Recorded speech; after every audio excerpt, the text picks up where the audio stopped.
नमस्कार दोस्तों, कैसे हैं आप लोग। उम्मीद करता हूं सभी स्वस्थ होंगे और मस्त होंगे। स्वागत है आपका गौतम सीटेट क्लासेस में। तो चलिए दोस्तों, समय बर्बाद किए बिना हम आज की क्लास स्टार्ट करते हैं। आज की क्लास होगी चाइल्ड डेवलपमेंट एंड पेडागोजी की, जिसमें क्वेश्चन नंबर 31 से 45 तक। ये सी डी एंड पेडा की थर्ड क्लास है। इधर आपने देखा है लिखा हुआ positive and negative best tricks to find answer. तो जी हाँ, ये बात बिल्कुल सही है। मेरा जो पढ़ाने का तरीका होगा ये इन्हीं दो शब्दों पे चलेगा, और ये दो शब्द आपको 90 मार्क्स में आप ये लगा लो कि बिल्कुल एक्सपर्ट कर देंगे। 90 नंबर तो आपके पूरे हो जाएंगे। इसके बाद बचे 60, तो उसके लिए भी मैं बहुत कुछ करवाऊंगा और आपको सीटेट क्लियर करवाऊंगा सिर्फ ये दो शब्दों से, नेगेटिव से और पॉजिटिव से। क्योंकि हमें करना क्या होता है, हमें बेस्ट आंसर चाहिए, बेस्ट ऑप्शन चाहिए, क्योंकि जो बेस्ट ऑप्शन होगा वही आंसर होता है। और जो ये मेरे नेगेटिव और पॉजिटिव हैं, ये आपको बेस्ट आंसर की तरफ ले जाएंगे, बेस्ट ऑप्शन की तरफ ले जाएंगे। चलिए आज की यात्रा को शुरू करते हैं। पहला क्वेश्चन, अधिगम अनुभवों को इस प्रकार से आयोजित किया जाना चाहिए जिससे अधिगम को सार्थक बनाया जा सके। नीचे दिए गए अधिगम अनुभवों में कौन सा बच्चे के लिए सार्थक अधिगम को सुगम नहीं बनाता है। नहीं यानी क्या पूछ रहा है, नेगेटिव पूछ रहा है। तो चलिए नेगेटिव देखते हैं। हम यहाँ से स्टार्ट करते हैं फोर्थ ऑप्शन से। प्रकरण पर प्रस्तुतिकरण। प्रकरण का मतलब होता है भाई टॉपिक, यानी कि बच्चा टॉपिक के ऊपर, जो टॉपिक पढ़ाया जा रहा है उस पर कुछ प्रस्तुत करे। तो आप देखिए कि इसमें अगर बच्चा प्रस्तुत करेगा तो वो खुद ही कुछ काम कर रहा है। अगर बच्चा कोई काम खुद कर रहा है तो वो पॉजिटिव है, आप ये मान के चलिए। हालांकि इसमें कोई नेगेटिव पॉजिटिव वर्ड नहीं है, लेकिन इसका जो सेंस है वो पॉजिटिव है। प्रकरण पर परिचर्चा, प्रॉपर पॉजिटिव है ये। वाद विवाद, ये भी ठीक है, वाद विवाद भी पॉजिटिव होता है। सेकंड देखेंगे, विषय वस्तु पर प्रश्न बनाना। अगर बच्चे ने जो चीज़ पढ़ी है, जो टॉपिक उसको पढ़ाया गया और वो उस पर प्रश्न बना दे, तो भाई इससे अच्छी क्या बात होती है। वो प्रश्न कब बनाएगा, जब उसको वो टॉपिक समझ में आएगा। यानी कि यहाँ पे भी बच्चा कुछ काम कर रहा है। यहाँ पर कोई भी शब्द नेगेटिव या पॉजिटिव नहीं है, लेकिन इसका सेंस पॉजिटिव है, तो ये भी पॉजिटिव हो गया। ये तो तीनों पॉजिटिव हो गए, तो देखो अपने आप ही आंसर तो फर्स्ट हो जाएगा। लेकिन ज़रा देख लेते हैं। विषय वस्तु को केवल याद करने के आधार पर पुनरावृत्ति। ये जो 3 डंडे मैंने लगाए हैं, जहां मैंने डंडा लगा दिया शब्दों पे, समझ लो वो हो गए नेगेटिव। और वो नेगेटिव ही पूछ रहा है, तो आंसर इसको ही कर दो। अब कुछ बच्चे ऐसे भी होंगे जो मेरा ये वाला वीडियो पहली बार देख रहे होंगे, तो समझ लो केवल आपको बाउंड कर देता है। कहीं पे भी आ जाए केवल, सिर्फ, ही, मात्र, एकमात्र, नेगेटिव। याद करना, स्मरण करना, प्रत्यास्मरण करना, कंठस्थ करना, कंठस्थीकरण, सुनाना, दोहराना, कहीं भी आ जाए नेगेटिव कर देना। और पुनरावृत्ति का मतलब भी वही होता है, दोहराना, तो ये भी नेगेटिव है। नेगेटिव पूछ रहा था, नेगेटिव मिल गया, बेस्ट ऑप्शन आंसर। आगे चलेंगे। बच्चों को शाब्दिक या गैर शाब्दिक दंड देने का परिणाम क्या होता है। पहला ऑप्शन देखते हैं, उन्हें कार्य करने के लिए प्रेरित करना। देखो, दंड देने से बच्चा प्रेरित नहीं होता है। बच्चे को प्रेरणा देने के लिए आपको दंड के अलावा और दूसरी चीज़ों का प्रयोग करना पड़ेगा। दंड देना तो बिल्कुल ही आप ये मान लो प्रतिबंधित है स्कूल में, तो प्रेरणा तो आप नहीं दे सकते बच्चे को दंड देने से। इसका परिणाम क्या होगा अब ये भी देखते हैं। बच्चे की छवि की सुरक्षा करना। क्या दंड देने से बच्चे की जो छवि है, जो उसकी इमेज है, वो सुरक्षित रहेगी? मेरे हिसाब से तो और बिगड़ जाएगी। अगर आप बच्चे को हर बात पर दंड देते हैं, डांटते हैं, पीटते हैं, तो जो उसकी अपनी एक स्वाभाविक जो छवि है, जो वो नेचुरल है, वो भी ख़त्म हो जाएगी। क्योंकि मान लो उसका नेचर है कि आपकी हर बात का वो जवाब देना चाहता है, उसे चाहे समझ में आ रहा ना आ रहा हो, लेकिन वो बोलना चाहता है। आप दंड देंगे वो बोलना भूल जाएगा। यानी कि जो उसकी नेचुरल चीज़ है वो नष्ट हो जाएगी। तो ये आपको नहीं, ये तो बिल्कुल गलत है। उनके अंकों में सुधार करना। अंक वैसे ही नेगेटिव है, मैंने आपको बता दिया। उनकी स्वयं के प्रति अवधारणाओं को नष्ट करना। जी बिल्कुल सही। देखो, पहली बात तो ये स्वयं पॉजिटिव हो गया। आप सिर्फ इस स्व देख के, जो वर्ड होगा स और वा, इसे देख के अगर पॉजिटिव पूछ रहा है तो आंसर कर देना, आंसर आपको 1 नंबर मिल जाएगा, ये मेरी गारंटी है। लेकिन समझाना भी मेरा काम है। तो भाई अगर आप बच्चे को दंड देते हो, जैसा कि मैंने बताया कि बच्चा जब आपको जवाब देता है, आप कोई भी उससे प्रश्न करते हैं और वो जवाब देता है, तो भाई साहब वो जो जवाब होता है ना, वो उसके अनुभव पे आधारित होता है। उसने उन चीज़ों का अनुभव किया है, इसलिए वो जवाब दे रहा है। और आपने कह दिया, आपने उसको दंड दे दिया उस चीज़ पे, तो क्या होगा? जो उसने अब तक सीखा, जो जाना, वो सब उसका नष्ट हो जाएगा, उसकी स्वयं के प्रति अवधारणा जो है वो नष्ट हो जाएगी, उसे लगेगा मुझे तो कुछ नहीं आता। तो ये दंड और दंड देने का शाब्दिक, शाब्दिक का मतलब हो सकता है डांटना पीटना गाली देना, और गैर शाब्दिक यानी कि आप मारपीट कर रहे हो, डंडे से मार रहे हो, तो ये दोनों तरह के दंड जो हैं स्कूलों के अंदर बिल्कुल प्रतिबंधित हैं, ये ना दें। अगर आप ये दोगे तो इसका परिणाम क्या निकलेगा, इसका ये परिणाम निकलेगा कि बच्चा अपने आप को कुछ नहीं समझेगा, जबकि हर बच्चा अपने आप में विशिष्ट है, स्पेशल है हर बच्चा। फोर्थ आंसर करेंगे, निम्नलिखित में से कौन सा प्रारंभिक बाल्यावस्था अवधि के दौरान उन भूमिकाओं एवं व्यवहारों के बारे में जानकारी प्रदान करते हैं जो एक समूह में स्वीकार हैं। यानी कि जब बच्चा इस अवस्था में होता है तो कौन लोग हैं जिनके साथ वो रहता है, जो भूमिका अदा करते हैं जो लोग। तो देखो पहले तो बाल अवस्था समझ लो। अगर बाल अवस्था की बात करूं तो ये 2 से लेकर 11 साल तक की होती है। देखिए यहाँ पे मैं एक थोड़ा सा करेक्शन करना चाहूँगा, एक वीडियो में गलती से मैंने यहाँ पे 11 की जगह 7 लिख दिया है, तो आप इसको करेक्ट कर लेना। एक्चुअली मेरे वीडियो जो है 1 शॉट होते हैं, एक बार में मैं बनाता हूँ, एडिटेड नहीं होते हैं, तो अगर छोटी मोटी गलती हो तो उसको थोड़ा एडजस्ट कर लेना और कंटेंट पे आप ध्यान देना। तो अच्छा, ये 2 से लेके 11 साल तक जो है ये होती है आपकी बाल्यावस्था बच्चे की। अब इसमें भी क्या है कि उनको बांट दिया गया है कि जैसे 2 से 5, 5 से 7 या 8, और फिर यहाँ से 11 साल तक। ये इसमें जो ये पहली अवस्था होती है ये प्रारंभिक होती है, ये थोड़ा ज़्यादा, हाँ, 2 से लेके 5 साल तक प्रारंभिक बाल्यावस्था, 5 से लेके 7 या 8 मध्य बाल्यावस्था, 8 से 11 उत्तर बाल्यावस्था, 11 साल तक। तो अब वो कह रहा है कि जो प्रारंभिक बाल्यावस्था बच्चे की होगी यानी कि ये वाली अवस्था, तो इस अवस्था में बच्चा किन लोगों के साथ रहता है। आप देख लो, भाई बहन, अध्यापक, अध्यापक के पास तो नहीं जाता, अध्यापक के पास नहीं जाता, साथी उसके नहीं बनते हैं, माता पिता और भाई बहन आंसर। आप बस एज देख लेना कि एज कौन सी, और उसी हिसाब से उसका आंसर आपको बड़े आराम से मिल जाएगा कि उस एज में बच्चा क्या क्या हरकतें करता है, कैसी हरकतें करता है, आपको आंसर पता चल जाएगा। विद्यार्थियों को स्वच्छता के लिए प्रेरित करने हेतु उन्हें स्वच्छता समिति का सदस्य बनाना प्रतिबिंबित करता है। तो देखो कोई पॉजिटिव चीज़ ही आएगी, इसीलिए तो उसको सदस्य बना रहे हैं बच्चे को। बच्चे से हम जो भी काम करा रहे हैं ये सोच के करा रहे हैं कि इससे कोई पॉजिटिव चीज़ उसके अंदर जाएगी, तो हमें पॉजिटिव निकालना है। अब देखो ये क्वेश्चन इतना भयंकर क्वेश्चन है कि समझ में नहीं आता, और ऐसे कई क्वेश्चन आपके पास आएंगे। तो आपको क्या करना है, आपको मेरा जो नेगेटिव और पॉजिटिव है उसको फॉलो करना है। सामाजिक सांस्कृतिक परिवेश, सामाजिक सांस्कृतिक संकल्पनाएं कहीं भी आ जाए उसको पॉजिटिव कर देना, और वो पॉजिटिव ही पूछ रहा था, ये आंसर हो गया। एक तरीका तो ये जो 2 सेकंड में आप आंसर बता दोगे, थोड़ा समझ भी लो। उसने कहा प्रेरणा का व्यवहारवादी उपागम, उपागम मतलब मेथड, प्रेरणा का मानवतावादी और संज्ञानात्मक। ये जो सारी की सारी चीज़ें हैं ये समाज के अंदर ऑलरेडी होती हैं। मैंने बताया कि जब आप चारों में फंस जाओ, 2 में फंस जाओ या 3 में फंस जाओ। अब देखो यहाँ पे हम जब पढ़ रहे थे तो सामाजिक सांस्कृतिक परिवेश पॉजिटिव, व्यवहारवादी ये भी पॉजिटिव है, संज्ञानात्मक ये भी पॉजिटिव है, मानवतावादी ये भी पॉजिटिव ही, लगभग चारों पॉजिटिव हैं। जब चारों आपको पॉजिटिव लगने लगे तो आपको क्या करना है, तब आपको क्या देखना है कि सबसे ज़्यादा विस्तार कहाँ है। अब यहाँ सबसे ज़्यादा विस्तार जब उसने कहा सामाजिक सांस्कृतिक यानी समाज और संस्कृति, तो बाकी की जो ये तीनों चीज़ें हैं ये समाज और संस्कृति में ऑलरेडी इंक्लूड हैं, इसलिए आप इसको ऑप्शन करेंगे, ये बेस्ट ऑप्शन है। ये तो समझाने का तरीका था, और अगर आपको पता है कि सामाजिक और सांस्कृतिक पॉजिटिव होता है तो आप एक बार में ही आंसर कर देंगे, इतना टाइम नहीं लगाएंगे।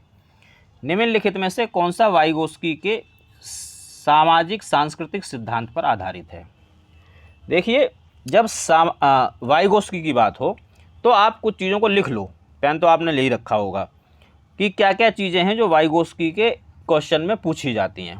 पहली चीज़ सामाजिकता, संस्कृति, अन्योन क्रिया, अंतः क्रिया, ZPD, MKO, स्कैप फोल्डिंग, सहारा देना, मचान, सीढ़ी, पाड़, ये कुछ वर्ड्स हैं जो वाइगोस्की के हैं। पारस्परिक शिक्षण ये भी वाइगोस्की का है। तो ये इनको आप ध्यान रख लेना, और इन्हीं में से कोई एक शब्द आपको ऑप्शन में ज़रूर मिलेगा, उसे आंसर कर देना। फिलहाल इसे समझ लेते। देखो सक्रिय अनुकूलन, अनुकूलन का जो कॉन्सेप्ट है ये हमारा दिया है प्याजे ने, तो ये तो आंसर हो ही नहीं सकता। तीसरा देखेंगे संज्ञानात्मक विकास, ये भी पियाजे का है, तो ये भी आंसर नहीं होता। अंतर्दृष्टिपूर्ण अधिगम, अंतर्दृष्टि जो आपका दिया वो कोहलर ने दिया। तो अब क्या बचा, अब बचा पारस्परिक शिक्षण।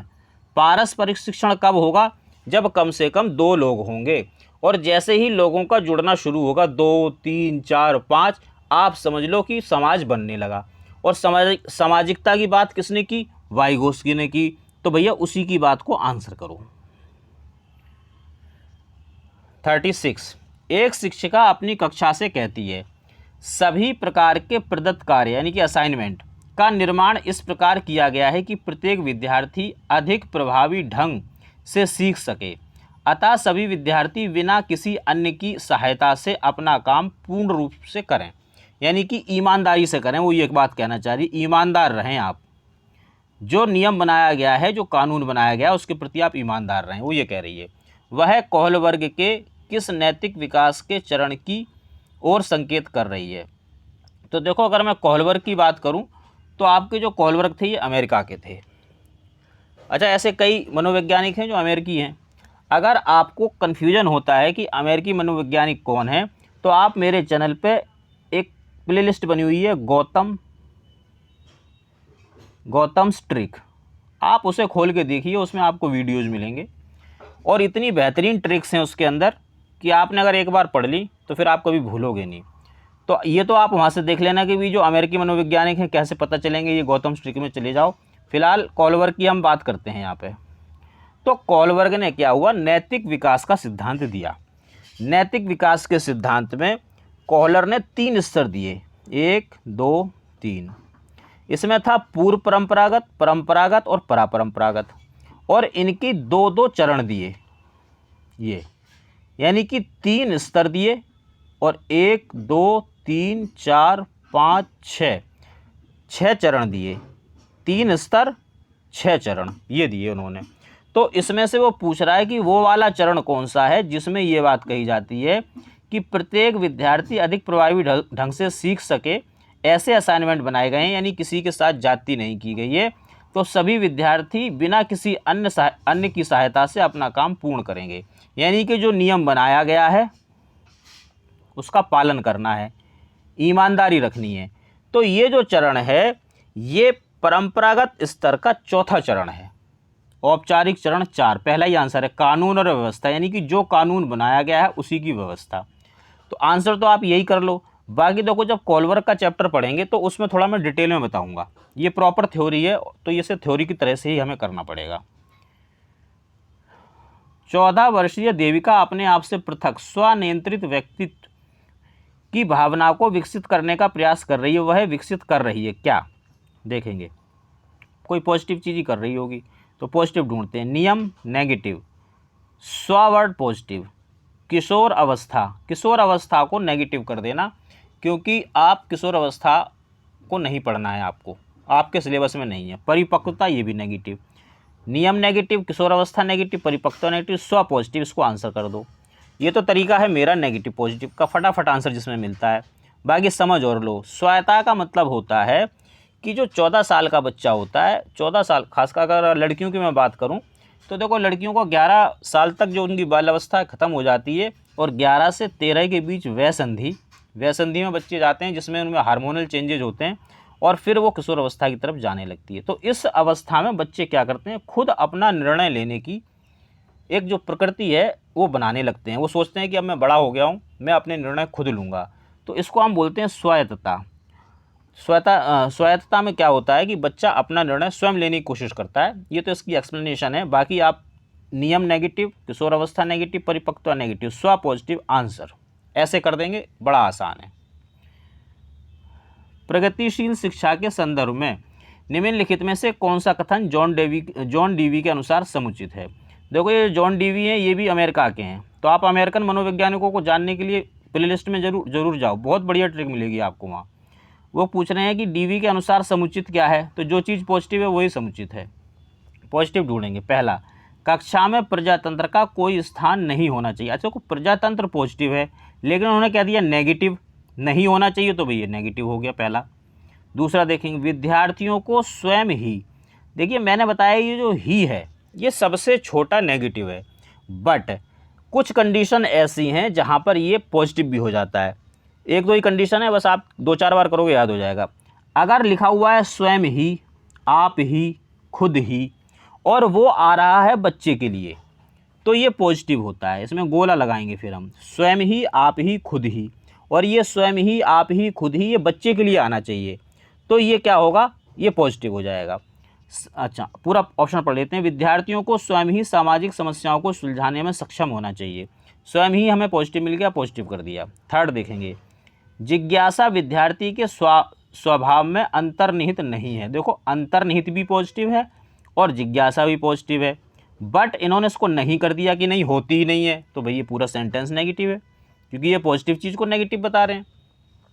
अपितु इसका कर्षण व संवर्धन करना चाहिए। तो देखो, जो जिज्ञासा होती है इंटरनली होती है, अंदर से ही जिज्ञासा आती है बच्चों को सीखने के लिए। फोर्थ देखेंगे, कक्षा में विद्यार्थी का निरीक्षण करना चाहिए, ना कि सुनना चाहिए। निरीक्षण करना तो ठीक है, लेकिन सुनना भी है बच्चे को। जब तक आप बच्चे को सुनोगे नहीं, बच्चा आपके साथ जुड़ेगा नहीं। अगर आप बच्चे को जोड़ना चाहते हो तो आप उसे ज़्यादा से ज़्यादा सुनो। तो ये सुनना चाहिए, ये आपको करना चाहिए, और ये करने ही नहीं दे रहा, तो ये भी नेगेटिव हो गया। अब पूछ क्या रहा था, वो पॉजिटिव, स्वयं ही, ये पॉजिटिव है, इसे आंसर करो। भाषा अवबोधन से संबंध विकार है। देखो, CTET में 7-8 बीमारियां ऐसी हैं जो लर्निंग डिसेबिलिटीज़ हैं आपकी, आती ही आती हैं, और अगर आप इनको याद करना चाहते हैं, आपको हमेशा कन्फ्यूजन रहती है कि भाई लर्निंग डिसेबिलिटी जो ये बीमारियां हैं, कौन सी बीमारी किस क्षेत्र से संबंधित है, तो आपको फिर वहीं जाना है। गौतम्स ट्रिक, ये प्लेलिस्ट बनी हुई है चैनल पे, आप इसमें जाओ, इसमें बहुत बेहतरीन ट्रिक मिलेंगी आपको, आप उसे खोल के देखो, और आपको जो ये लर्निंग डिसेबिलिटीज़ हैं ये बिल्कुल याद हो जाएंगी। अब देखो, यहाँ पे आया भाषा, भाषा विकार कौन सा है, तो उसमें मैंने एक लाइन लिखी है कि डॉक्टर ने ग्राफ पर लिखा लैंग अफीजिया। लैंग अफीजिया, लैंग का मतलब है भाषा, और अफीजिया ये पूरी बीमारी है, तो देखो ये अफीजिया लिखा हुआ है, इसको आंसर कर दो, कितना आसान है। और बाकी आप प्लेलिस्ट में चेक करो, और आसान हो जाएगा। निम्नलिखित में से कौन सा आलोचनात्मक दृष्टिकोण बहुबुद्धि सिद्धांत से संबंधित नहीं है। नेगेटिव पूछ रहा है भाई वो, तो देखते हैं नेगेटिव में क्या आंसर होगा। पहली बात तो अगर आप इसे पढ़ के देखोगे ना, तो मैं गारंटी देता हूँ कि पता नहीं समझ में आएगा या नहीं आएगा, पर फिर भी समझाते हैं हम। पहला देखो, यह शोध आधारित नहीं है, यानी कि इस पर शोध नहीं हुआ। तो ये जब बहुबुद्धि का सिद्धांत कराएंगे ना, तो मैं इसे थोड़ा डिटेल में बताऊँगा। दूसरा देखो, विभिन्न बुद्धियाँ भिन्न भिन्न विद्यार्थियों के लिए भिन्न भिन्न पद्धति की मांग करती हैं। ये बात बिल्कुल सही है, क्योंकि जब बुद्धि अलग अलग है, और वैसे भी देखो इसमें विभिन्न, ये पॉजिटिव वर्ड है, तो जब बुद्धियाँ अलग अलग हैं विद्यार्थियों की, तो जो पद्धतियाँ हैं, जो मेथड्स हैं, वो भी अलग होने चाहिए, तो ये पॉजिटिव हो गया।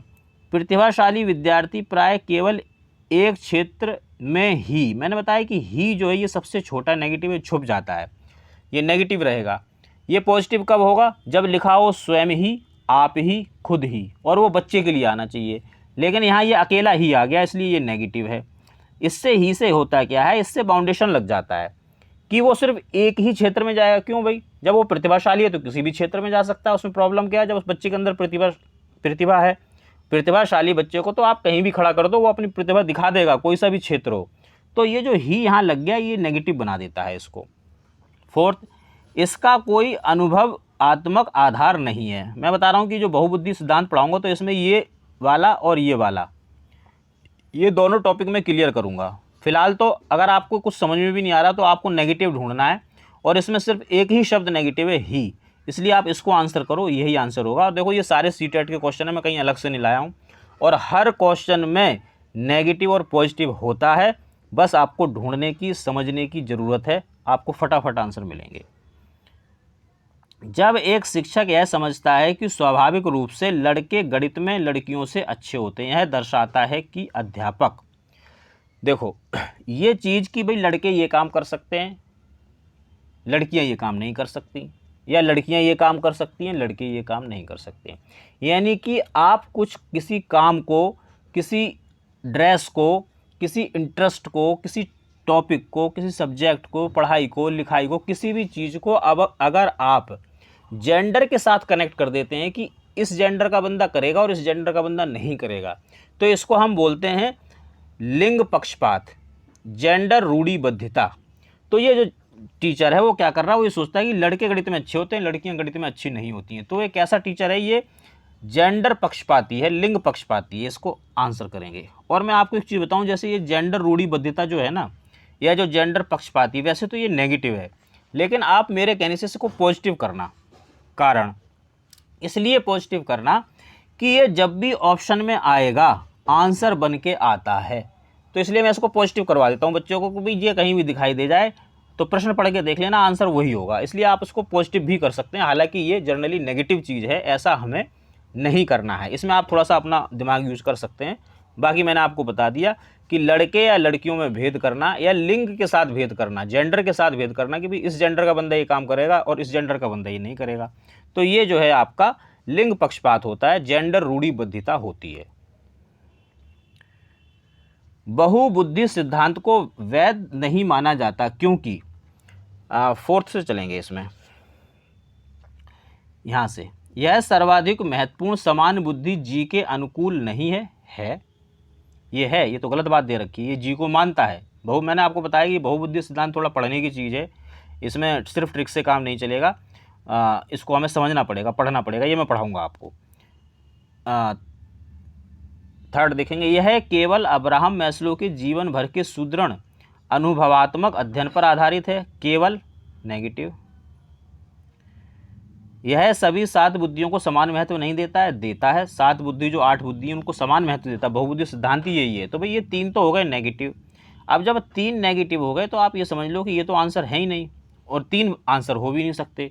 तो फिर अब आंसर क्या होगा, आंसर होगा ये, विशिष्ट परीक्षणों के अभाव में भिन्न बुद्धियों का मापन संभव नहीं है। ये यहाँ पे थोड़ी सी दिक्कत है। जो बहुबुद्धि सिद्धांत है, ये जो है बहुबुद्धि सिद्धांत किसने दिया था, या बुद्धि के सिद्धांत किसने दिए थे? अगर आप ये चीज़ सीखना चाहते हो तो आपको वहीं जाना है, गौतम्स ट्रिक। वहाँ पे आपको पता चल जाएगा कि किसने क्या सिद्धांत दिए। उसमें मैंने 8 सिद्धांत बताए हैं, और जिसमें से एक बहुबुद्धि का सिद्धांत भी है। आप उसको पढ़ें, आपको एकदम समझ में आएगा, और ऐसा समझ में आएगा कभी भूलोगे नहीं। तो जो ये बहुबुद्धि सिद्धांत है, इसमें 8 सिद्धांत हैं। 8 सिद्धांत किसके हैं? गार्डनर के सिद्धांत हैं। हार्वर्ड गार्डनर ने बहुबुद्धि का सिद्धांत दिया, और उसने सभी बुद्धियों को बराबर महत्व दिया, ये बात भी ठीक है। तो अब लेकिन हमारे पास प्रॉब्लम क्या, हमारे पास प्रॉब्लम ये है कि 1-2 बुद्धि तो नापी नहीं जा रही हैं, वे 8-8 बुद्धियाँ कहाँ से मापे? तो इनका मापन संभव नहीं है।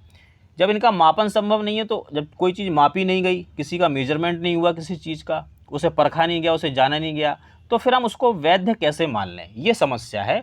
तो बहुबुद्धि में ये थोड़ी सी समस्या आती है। बाकी इस चैप्टर को जब पढ़ेंगे तो और डिटेल में आपको अच्छी तरह से समझाऊंगा मैं। कक्षा में विद्यार्थियों के व्यक्तिगत विभेद। व्यक्तिगत विभेद का मतलब होता है इंडिविजुअल डिफरेंसेस। क्या करते हैं भाई? कोई पॉजिटिव चीज़ करेंगे। देख लेते हैं पहला ऑप्शन, लाभकारी नहीं है क्योंकि अध्यापक को वैविध्यपूर्ण कक्षा को नियंत्रित करने की आवश्यकता है। नियंत्रित करना, नेगेटिव। देखो जो सेंटेंस होता है ना, हमारा कोई भी सेंटेंस का जो फॉर्मेशन होता है, उसमें एक शब्द ऐसा जरूर होता है जो उस सेंटेंस को पॉजिटिव या नेगेटिव बनाता है। एक शब्द होता है और उसी शब्द को हमें पकड़ना है, क्योंकि ये क्वेश्चन तो सीटेट में आ चुके हैं, पता नहीं आए ना आए, लेकिन शब्द तो आएंगे, शब्द जरूर देंगे। तो देखो अब ये देखो, लाभकारी नहीं है क्योंकि अध्यापकों को वैविध्यपूर्ण कक्षा को नियंत्रित करने की आवश्यकता। अब नियंत्रण कर रहा है वो, और मैंने बताया कि आपको छोटे बच्चे को नियंत्रण के अंदर नहीं रखना है। हालांकि जो ये वैविध्यपूर्ण है ये पॉजिटिव वर्ड है। अब लेकिन आपको ये देखना है कि ये इसको यहाँ पॉजिटिव रहने दिया या नहीं रहने दिया। उन्होंने पॉजिटिव रहने नहीं दिया, इसको तो नियंत्रित कर दिया, तो ये नेगेटिव हो गया पूरा सेंटेंस। पूछ पॉजिटिव रहा है। हानिकारक है क्योंकि इससे विद्यार्थियों में परस्पर द्वंद्व उत्पन्न होता है। द्वंद्व नेगेटिव वर्ड है, कहीं भी आए नेगेटिव कर देना। अनुपयुक्त है क्योंकि ये सर्वाधिक मंद विद्यार्थी के स्तर तक पाठ्यचर्या के स्थानांतरण की गति को कम करते हैं। अब देखो जो ये वाला है ना, इसको थोड़ा हम होल्ड पे कर देंगे, क्योंकि इस पर ना तो हमें कोई नेगेटिव मिला है ना कोई पॉजिटिव मिला है। फोर्थ देखो, लाभकारी है क्योंकि ये विद्यार्थियों की संज्ञानात्मक संरचनाओं को खोजने में अध्यापकों को प्रवृत्त करते हैं। संज्ञानात्मक पॉजिटिव, खोजना पॉजिटिव। देखो 2 पॉजिटिव मिल गए और वो पॉजिटिव ही पूछ रहा था, आंसर कर दो आप। देखो ये जो नेगेटिव पॉजिटिव हैं ये आपको आंसर तक ले जाएंगे, अदरवाइज तो चारों ही आंसर लगेंगे आपको। इसलिए इन नेगेटिव पॉजिटिव पे आप भरोसा करो, मुझ पे भरोसा करो। मैंने इसी मेथड से बच्चों को खूब किसी के 100, किसी के 109, 111 ऐसे नंबर आते हैं, बड़े आराम से आते हैं, कोई दिक्कत नहीं होती है। पहली पहली बार में बच्चे इतने नंबर ले आते हैं। विद्यालय आधारित आकलन प्रारंभ किया गया था ताकि, विद्यालय आधारित स्कूल बेस्ड असेसमेंट। अब ये स्कूल बेस्ड असेसमेंट आपने डाइट की है, जो बीएड की है, जिन्होंने उन्होंने पढ़ा होगा। अब उन सबको अगर मैं यहाँ पढ़ाने लगा तो समझ लो भाई ये तो 2 घंटे का वीडियो बन जाएगा, तो उसे छोड़ो। अब देखो नेगेटिव पॉजिटिव। राष्ट्र में विद्यालय शिक्षा संगठनों की शक्ति का विकेंद्रीकरण किया जा सके। बोर्ड कहीं भी आ जाए आपका, चाहे वो ब्लैक बोर्ड हो, चाहे वो वाइट बोर्ड हो, चाहे ग्रीन बोर्ड हो, चाहे शिक्षा बोर्ड हो, नेगेटिव रहेगा।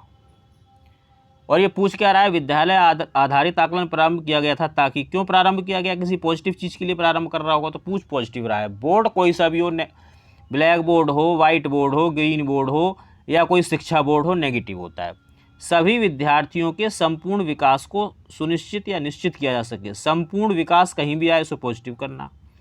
तीसरा देखेंगे, विद्यार्थियों की उन्नति की बेहतर व्याख्या के लिए उनकी सभी गतिविधियों को नियमित अभिलेखन हेतु अध्यापकों को अभिप्रेरित किया जाए। देखो व्याख्या करना कहीं भी आए नेगेटिव, नियमित या नियम कहीं भी आए नेगेटिव। अब अभिप्रेरित करना तो पॉजिटिव है, लेकिन बच्चे को थोड़ी अभिप्रेरित कर रहे हो, अध्यापक तो कर रहे हो। और मैंने बताया कि सीटेट में अध्यापक का कोई लेना देना नहीं है, सारा का सारा बच्चे के आसपास। फोर्थ देखेंगे, विद्यालय अपने क्षेत्र में विद्यमान अन्य विभिन्न विद्यालयों की तुलना में प्रतियोगिता द्वारा अपनी विशिष्टता का प्रदर्शन करने हेतु अभिप्रेरित हो सके। तुलना करना नेगेटिव। अब देखिए नेगेटिव नेगेटिव नेगेटिव नेगेटिव, क्या पॉजिटिव है? संपूर्ण विकास, पॉजिटिव ही पूछ रहा था, आंसर करेंगे। निम्नलिखित में से कौन सा एक अन्य विकल्प से संबंध नहीं है? यानी कि इसमें से या तो 3 नेगेटिव हैं और 1 पॉजिटिव है, ठीक है जी, या फिर 3 पॉजिटिव हैं 1 नेगेटिव है, यानी कि इसमें ऑड मैन आउट निकालना है हमें। तो चलिए देखते हैं। प्रश्नोत्तर सत्रों को संगठित करना, प्रश्नोत्तर नेगेटिव होता है। किसी विषय पर विद्यार्थियों की प्रतिक्रिया को लेना, तो भाई ये पॉजिटिव है। प्रश्नोत्तरी क्विज से परिचालित प्रश्नोत्तरी, फिर नेगेटिव आ गया। स्व आकलन के कौशलों को प्रतिमानित करना, ये पॉजिटिव है। अब भाई देखो, अब इसमें 2 पॉजिटिव लग रहे हैं और 2 तो नेगेटिव लग रहे हैं और 2 पॉजिटिव लग रहे हैं। तो इस कंडीशन में हम क्या करेंगे? इस कंडीशन में हम बेस्ट आंसर ढूंढने का प्रयास करेंगे। और बेस्ट आंसर आप ढूंढेंगे पॉजिटिव से, नेगेटिव से नहीं ढूंढेंगे। क्यों नहीं ढूंढेंगे नेगेटिव से? क्योंकि विद्यालय में जो प्रक्रियाएं हो रही हैं वो पॉजिटिव चीज़ के लिए हो रही हैं, नेगेटिव चीज़ के लिए नहीं हो रही। हालांकि यहाँ पे जब वो क्वेश्चन कर रहा है तो समझ में नहीं आ रहा नेगेटिव पूछ रहा है पॉजिटिव, लेकिन कॉमन सेंस की बात बता रहा हूँ कि जब विद्यालय में कोई चीज़ हो रही है तो वो किस लिए होगी? वो पॉजिटिव चीज़ के लिए होगी। अब इसने 2 नेगेटिव दे दिए, एक तो ये नेगेटिव फर्स्ट और ये थर्ड, और 2 पॉजिटिव दे दिए सेकंड और फोर्थ। तो अब आपको क्या करना है? अब ज़्यादा पॉजिटिव देखना है। तो हम पहले दूसरा पढ़ेंगे। किसी विषय पर विद्यार्थी की प्रतिक्रिया को लेना, कोई विषय है उसमें विद्यार्थी की प्रतिक्रिया लो। अब प्रतिक्रिया कैसी भी हो सकती है, अच्छी और बुरी। चौथा देखो, स्व तो पॉजिटिव है भाई। अब स्व क्योंकि पॉजिटिव है तो आंसर करेंगे, क्योंकि मैंने कहा स्व कहीं भी आए पॉजिटिव। अब बच्चा स्वयं अपना आकलन कर रहा है, ऐसी उसमें आप हैबिट्स डाल रहे हैं, तो ये सबसे बढ़िया है। अगर वो स्व आकलन करना सीख गया तो कभी बेईमानी नहीं करेगा, ज़िंदगी में कभी वो विफल नहीं होगा, किसी के साथ धोखाधड़ी नहीं करेगा, बेईमानी नहीं करेगा, अगर उसको स्व आकलन करना आता है तो यहाँ बच्चे का सबसे ज़्यादा विकास हो रहा है। और मैंने बताया जब आप फंस जाओ तो सबसे ज़्यादा बच्चे का कहाँ भला हो रहा है, बच्चा सबसे ज़्यादा कहाँ कंफर्टेबल फील कर रहा है, उसका विकास कहाँ सबसे अच्छा होगा, वो सबसे ज़्यादा कहाँ सीखेगा, आप उसे आंसर करेंगे। तो आप उस हिसाब से 4th आंसर करेंगे। तो दोस्तों आज की क्लास तो हम यहीं ख़त्म करेंगे। मैं समझता हूँ आपको क्लास पसंद आई होगी, नहीं आई तो वो भी बताओ, आप कमेंट करो, कुछ अगर ज़रूरत होगी तो मैं सुधार करूँगा। किसी तरह की हेल्प लेनी हो तो यहाँ से आप हेल्प करेंगे, मैं आपकी हेल्प करूँगा। आप मुझे व्हाट्सअप करें, नोट्स चाहिए, PDF चाहिए, कुछ भी चाहिए, आई विल हेल्प यू। किसी भी तरह की गाइडेंस चाहिए वो भी बताऊंगा। बस आप चैनल को थोड़ा लाइक करते रहो, सब्सक्राइब करते रहो, इससे मुझे थोड़ा हौसला मिलता है और मैं इसी तरह से आपके लिए अच्छी अच्छी क्लासेस बनाता रहूँगा और आपको CTET के लिए इतना तैयार कर दूँगा कि फ़र्स्ट टाइम में 100+ तो हैं ही हैं। अगर आपने थोड़ा ध्यान से समझ लिया तो ये 120+ भी जाएगा। तो मित्रों आज की क्लास यहीं ख़त्म करते हैं। जय हिंद।